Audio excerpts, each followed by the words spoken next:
nga nagalumpag, casting down imaginations nga nagalumpag sa mga panghunahuna ug matag hataas nga mga butang nga nagapataas sa iyang kaugalingon batok sa kahibalo sa Dios. Ayaw limitahi ang Dios sa iyang gahom ug nagadala ngadto sa pagkabinihag sa matag panghunahuna ngadto sa pagka masinugtano ni Kristo. Si Pablo naningkamot sa pagpahinomdom sa mga Kristohanon nga dili ang ilaang dako nga kahibalo nga nagdala kanila ngadto kang Kristo, dili tungod kay degree holder sila, mo'y nagdala kanila ngadto kang Kristo, dili na. Kay si Pablo ingon sa dinhi,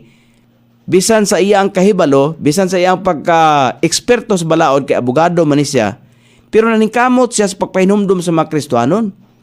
nga dili ang ilang dako nga kahibalo, ang ilang degree o unsa ba na ilang nahoptan nga degree nga mo'y nagdala kanila ngadto kang Kristo, apan ang yano nga pagtuo